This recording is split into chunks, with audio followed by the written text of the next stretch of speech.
नमस्कार। तनु की जुबानी चैनल में आपका स्वागत है। हमारी आज की कहानी है अनकही प्रेम कहानी। 20 साल का सूरज शहर के पास एक छोटे से गांव में रहता है। शहर ज़्यादा दूर नहीं है। खेती कुछ सालों से अच्छी नहीं हो रही है, इसीलिए परिवार चलाने के लिए माँ और पिता दोनों को नौकरी करनी पड़ती है। पिता शहर में सिक्योरिटी गार्ड हैं और माँ स्कूल में देखरेख का काम करती है।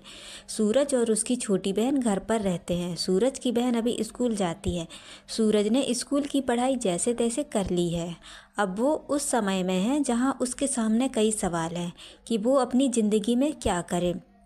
सूरज के गांव में शहर जैसा माहौल नहीं होता है। यहाँ हर कोई एक दूसरे को अच्छी तरह से जानता और पहचानता है। सुबह जल्दी ही उसके माता पिता काम पर निकल जाते हैं। सूरज के घर के पीछे एक बरामदा है, जैसे कि गांव में घर होते हैं, थोड़े खुले हुए। सूरज अक्सर गर्मियों में छत पर सोया करता है। सुबह जल्दी ही उसके माता पिता काम पर निकल जाते हैं। सुबह जल्दी घर का काम करके बहन और माता पिता के जाने के बाद वो घर में अकेला रहता है, तो अक्सर वो छत से जब अपना बिस्तर लेने जाता है तो थोड़ी देर के लिए लेट जाता है। ऐसे ही आज भी सूरज छत पर सोया है, लेकिन कुछ शोर की वजह से उसकी आंख खुल जाती है।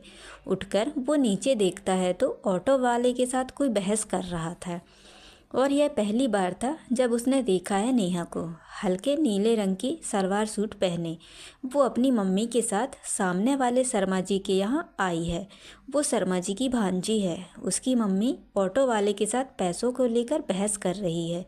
सुबह सुबह धूप तेज थी। नेहा बैग लिए खड़ी है। उसकी आंखों पर सूरज की रोशनी आ रही है। यह देखकर सूरज असली सूरज और नेहा के बीच में आ जाता है। फिर जैसे सूरज के जीवन में एक नई किरण फूटी हो।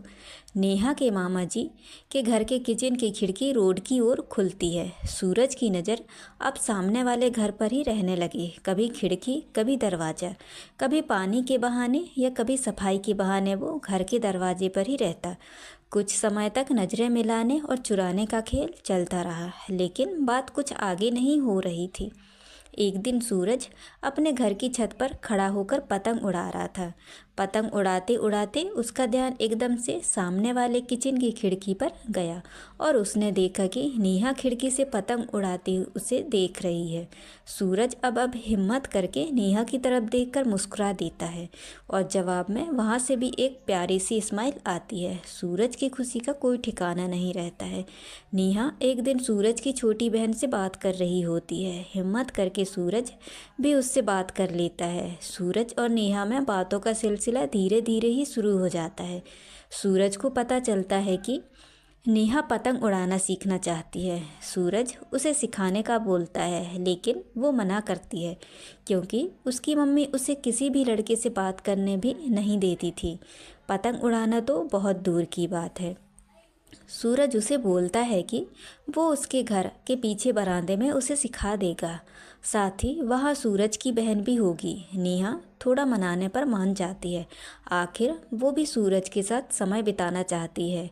नेहा की मम्मी जब उसकी मामी के साथ किसी रिश्तेदार से मिलने जाती है, तब नेहा सूरज के बरामदे में आ जाती है, लेकिन उन्हें नहीं पता था कि अनजाने में वो बड़ी मुसीबत में फंसने वाले हैं।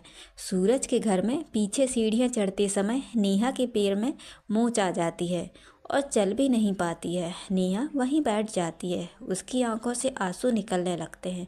सूरज उसे दर्द में बैठा देख कर कमरे में बिस्तर तक चलने के लिए कहता है। नेहा चल नहीं पाती है। सूरज उसको हाथ पकड़कर उसे सहारा देता है। सूरज हाथ पकड़े नेहा को लेकर आता है। उसी समय नेहा की मम्मी वहाँ आ जाती है और सूरज और नेहा को ऐसे एक साथ देख लेती है। उनको ऐसे देखते ही वो गुस्से से आग बबूला हो गई।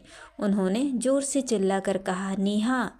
फिर उन्हें कुछ समय बाद नेहा का पैर दिखाई दिया। उन्होंने सूरज के हाथ को हटाकर नेहा को पकड़ा और उसे ले गई। सूरज को रात भर नींद नहीं आती है। वो सुबह का इंतज़ार करता यह सोच रहा है कि नेहा का पैर कैसा होगा। साथ ही कहीं उसकी मम्मी ने नेहा को कुछ कहा या मारा तो नहीं होगा। सुबह होती है और सूरज देखता है कि नेहा और उसकी मम्मी ऑटो में बैठकर जा रहे हैं। पैर से अभी भी थोड़ा लड़खड़ा रही थी। सूरज और नेहा की आंखों में कुछ बातें होती हैं और नेहा वहाँ से चली जाती है। सूरज को यकीन था कि नेहा को फिर देखेगा। उसको नेहा का ही इंतज़ार रहता है। उसका दिल कहता है कि नेहा फिर आएगी। इंतज़ार में करीब 1 साल बीत जाता है। अब सूरज की उम्मीदें थोड़ी धूमिल होने लगती हैं, लेकिन एक दिन वो हुआ जिसका सूरज को इंतज़ार था। सामने वाली किचन की खिड़की में उसे फिर नेहा दिखाई देती है। उसे खुशी होती है। नेहा अभी उसकी ओर नहीं देख रही है, वो किचन में अपना काम कर रही है। नेहा की मम्मी बाहर आती है। उन्हें कोई बधाई दे रहा था नेहा की शादी की। नेहा की शादी हो चुकी थी। किचन में ही नेहा का पति भी सूरज को दिखाई देता है। देखने में नेहा भी खुश लग रही थी।